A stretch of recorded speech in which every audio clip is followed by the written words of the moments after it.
The California sun blazed down on Camp Pendleton's Page Fieldhouse as hundreds of military families gathered for the annual Family Fitness Day. Master Sergeant Kane Butler stood at the center of the basketball court, his massive frame drawing attention like a magnet. At 38, with biceps the size of cantaloupes and a chest that strained his perfectly pressed uniform, he was putting on his usual show, demonstrating the Marine Corps' physical prowess to an audience of spouses and children. 50 perfect push-ups, he boomed after completing his set, bouncing to his feet without apparent effort. That's how Marines stay ready to defend freedom. The crowd applauded politely, children watching with wide eyes as Butler flexed for effect. He'd done this routine at a dozen family events, always enjoying the admiration, especially from the kids who looked at him like a superhero. That's when a small voice cut through the applause. "I can do more than that." Butler turned to find a girl who couldn't have been more than 9 years old, swimming in a faded T-shirt that read, "My mom is my hero." She stood barely 4 feet tall with dark hair in a practical ponytail and the kind of serious expression that looked oddly mature on such a young face. The crowd fell silent, waiting for Butler's response to what everyone assumed was childish bravado. Camp Pendleton stretched across 125,000 acres of Southern California coastline, home to over 38,000 Marines and their families. Family Fitness Day was an annual tradition designed to build morale and showcase the physical culture that defined Marine life. The event drew 100 spouses trying to understand their partner's world, children desperate to feel connected to parents who were often absent, and Marines eager to show off for an appreciative audience. Master Sergeant Kane Butler had built his identity around physical dominance. Raised in rural Texas, he'd joined the Marines at 18 to escape a dead-end town and had discovered he was good at exactly 2 things: following orders and being stronger than everyone else. 20 years later, he'd turned those skills into a career earning respect through intimidation and a physique maintained with obsessive dedication.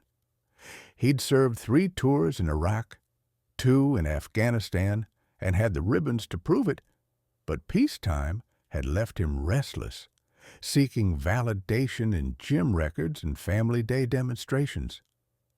Skylar Fox represented a different kind of Marine family story. Her mother, Staff Sergeant Gloria Fox, was a combat engineer currently deployed to Syria, one of the few women in her MOS breaking barriers while building them.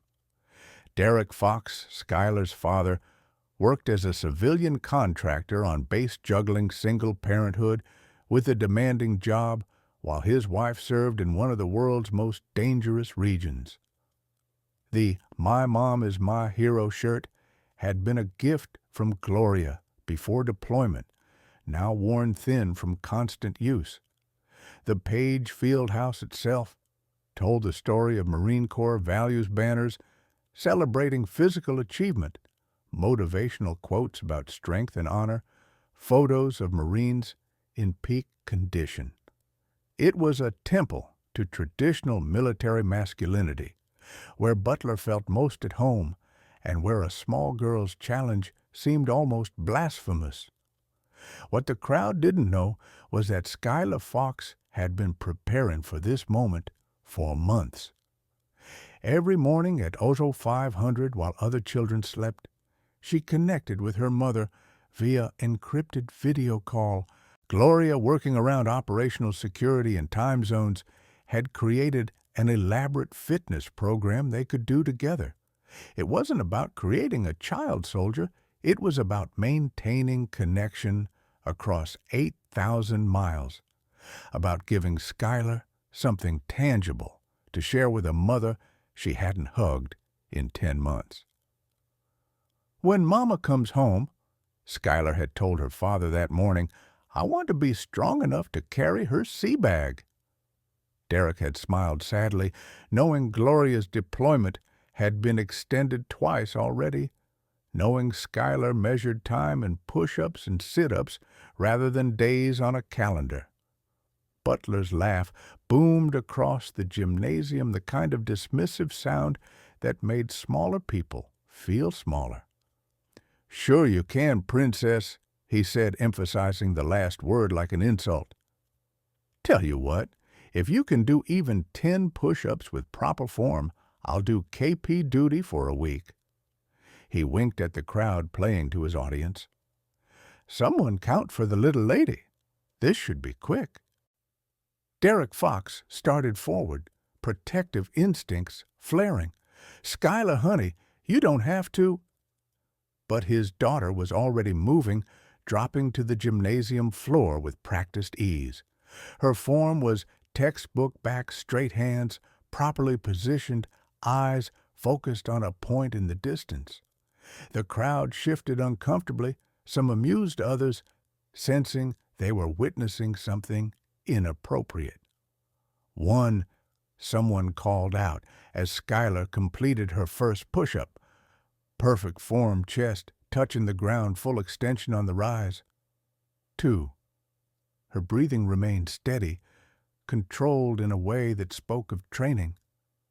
3. Butler's smirk began to fade slightly.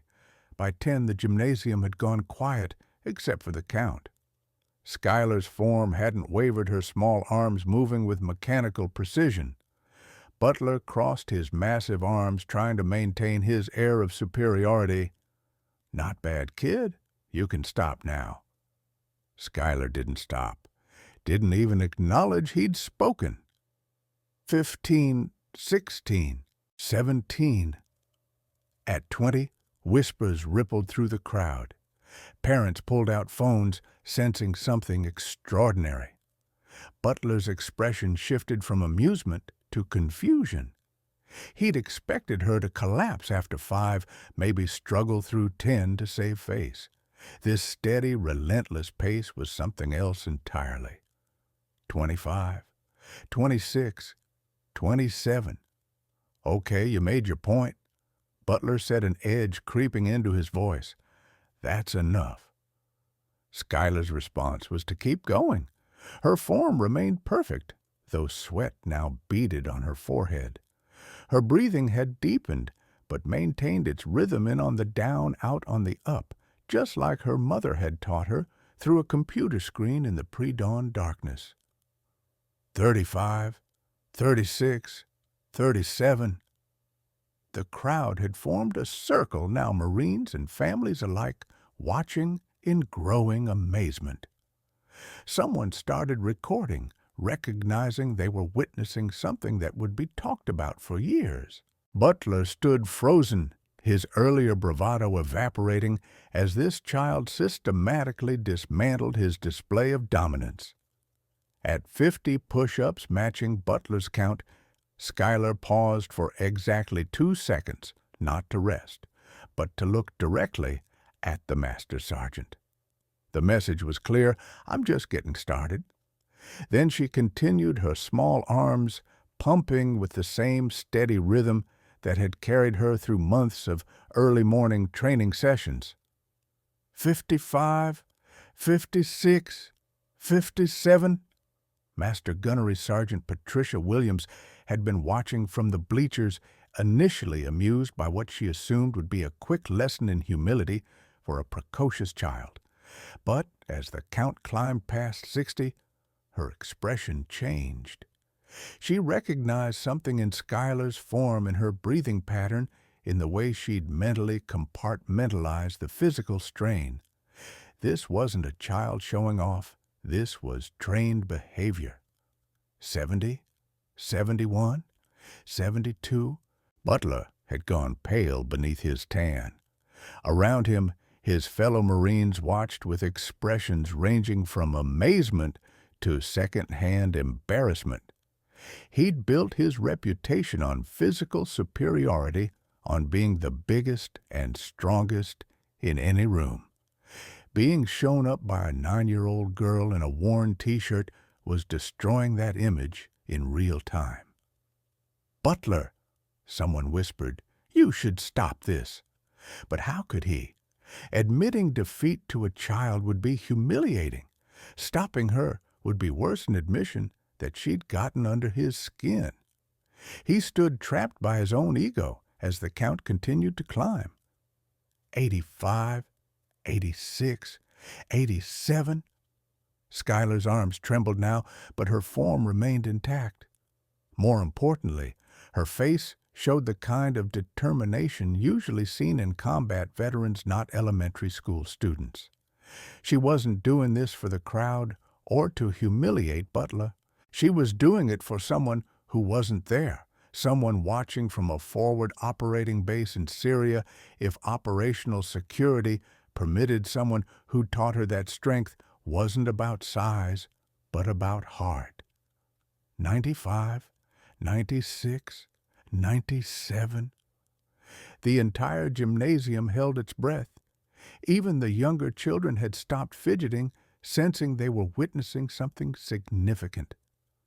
Derek Fox watched his daughter with tears streaming down his face, remembering all those mornings he'd found her exercising alone in her room, talking to her mother's picture when the connection failed. 98, 99, 100. Skylar completed her 100th push-up and rose to her feet in one fluid motion. She wasn't breathing hard as much as breathing deep, the way distance runners do after crossing the finish line.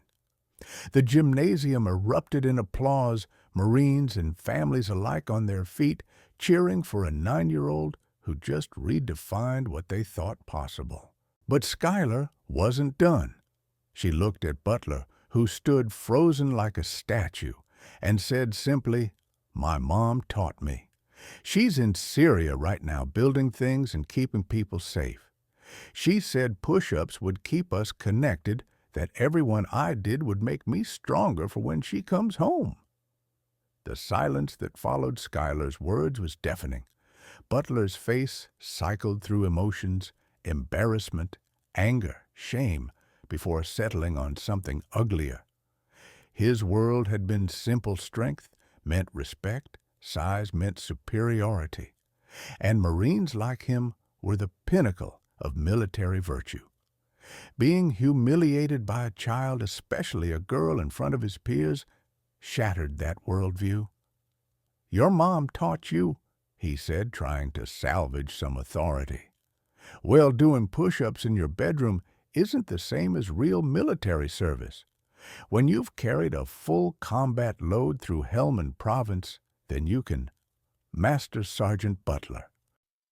Master Gunnery Sergeant Williams' voice cut through his words like a blade.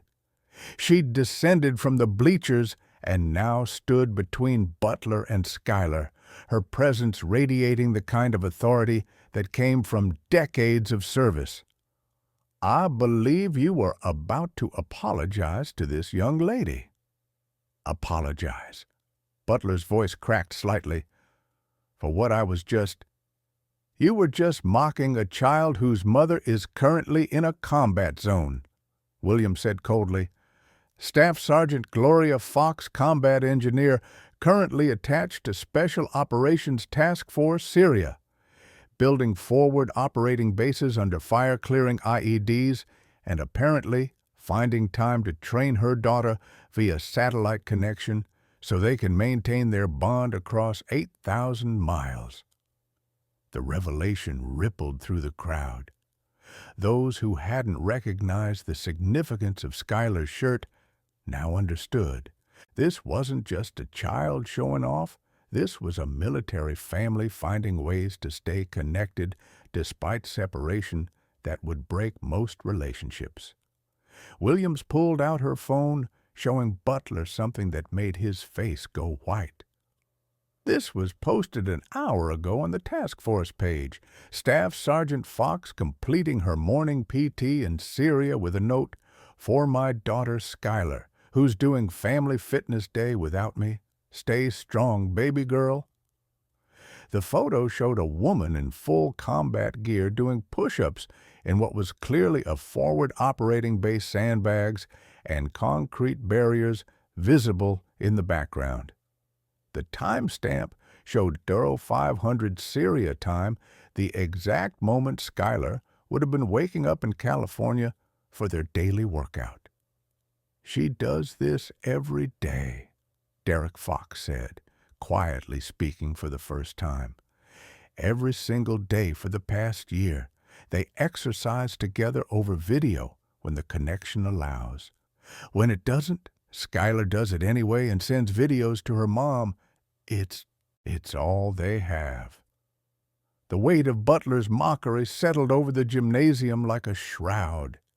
He'd laughed at a child's connection to her deployed parent, dismissed a family sacrifice, turned their private ritual into public entertainment.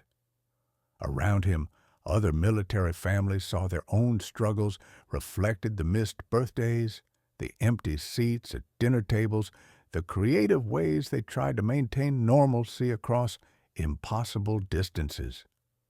"I didn't know," Butler mumbled, but the excuse fell flat. "No, you didn't," Williams agreed, "because you assumed. You saw a little girl and assumed she was playing. You heard her challenge and assumed it was childish boasting. You've forgotten that military families serve too in ways that don't involve push-ups or combat loads, but are no less demanding." Skylar stood quietly through the exchange, her young face showing a maturity born from too many nights wondering if her mother was safe, too many mornings exercising alone when the satellite connection failed. She didn't need Butler's apology. She'd already proven what she came to prove, but the adults around her recognized this as a teaching moment that transcended one man's ego. The base commander, Colonel Maria Rodriguez, had been alerted to the situation and arrived just as the crowd was dispersing. She took in the scene: Butler's deflated posture, Williams' protective stance near Skylar, the crowd's mixture of admiration and discomfort, and immediately grasped what had occurred. "Master Sergeant Butler, my office, 0800 Monday," she said simply. Then she knelt beside Skylar, bringing herself to the girl's eye level. "That was incredibly impressive, Skylar. Your mother would be very proud." "She already knows," Skylar said quietly. "Dad was recording. We'll send it tonight if the connection's good." Rodriguez smiled, but it was tinged with the sadness of someone who understood the weight those words carried. "Would you like to lead the base in the closing ceremony? I think everyone here could learn from your example." What followed was one of the most memorable moments in Camp Pendleton history. Skylar Fox, all 4 feet of her, stood before hundreds of Marines and their families and led them in a modified version of the Marine Corps hymn adapted for families. "From the halls of Montezuma to our homes across the sea, we stand strong and wait with honor for our heroes to come home to thee." Her clear voice carried across the gymnasium, and by the second verse everyone was singing. Hardened Marines wiped away tears as they thought of their own families. Spouses clutched children tighter, and Butler stood in the back, finally understanding what he'd missed in 20 years of service. The video of Skylar's 100 push-ups went viral within the military community, but not in the way Butler feared. Instead of mockery, it became a symbol of family resilience. The Fox Challenge emerged organically, military families posting videos of exercising with deployed loved ones, finding creative ways to maintain connections across impossible distances. Butler's reassignment to recruitment came with specific instructions. He would visit schools and talk not just about Marine strength, but about Marine families. His first presentation was at Skylar's elementary school, where he publicly apologized and shared what he'd learned about different kinds of strength. "I used to think strength was about how much you could lift," he told the assembled children. "But real strength is a 9-year-old girl doing push-ups every morning to stay connected to her mom. Real strength is military families finding ways to love each other across oceans and time zones. Real strength is admitting when you're wrong and learning to do better." 3 months later, when Staff Sergeant Gloria Fox returned from deployment, the reunion was held at the same gymnasium. Butler was there, part of the honor guard, welcoming her home. When Gloria dropped to do push-ups with her daughter, their first in-person session in over a year, Butler was the one counting. They did 150 together, side by side, while the crowd cheered. Mother and daughter moved in perfect synchronization, their forms identical, their breathing matched. It was more than exercise.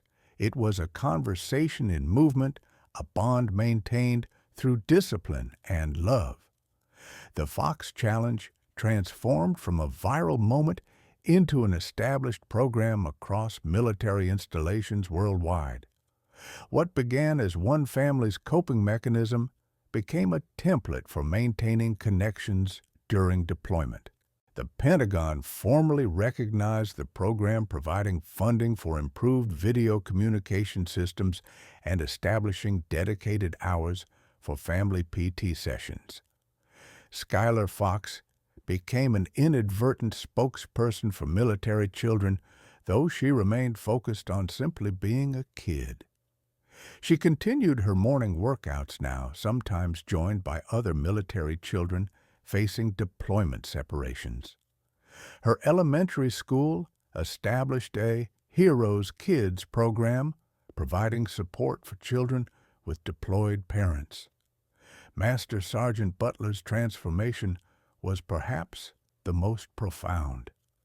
His recruitment presentations became legendary for their emotional honesty, as he shared how a 9-year-old girl had taught him about true strength. He established a nonprofit providing fitness equipment to military families, ensuring children could maintain physical connections with deployed parents. "I spent 20 years confusing strength with size," he would tell audiences. "It took a little girl doing push-ups to teach me that strength is about connection, sacrifice, and love. Every push-up she did was a message to her mother. I'm here, I'm strong, I'm waiting for you. That's more powerful than any weight I've ever lifted." Dr. Patricia Chen, a military family researcher, studied the Fox phenomenon and published a paper on physical exercise as a bonding mechanism during deployment. "What Skylar and Gloria Fox discovered intuitively," she wrote, "was that synchronized physical activity creates psychological connection across distance. Their push-ups weren't just exercise, they were a language of love and resilience." The impact rippled beyond military families. Civilian families with parents working abroad adopted similar practices. Hospitals implemented programs for children with long-term hospitalized parents. The simple act of doing push-ups together became a universal symbol of maintaining connections despite separation. Gloria Fox, promoted to gunnery sergeant, upon her return, became an advocate for family support programs within the combat engineer community. She spoke openly about the challenges of being a deployed mother and the creative solutions families developed.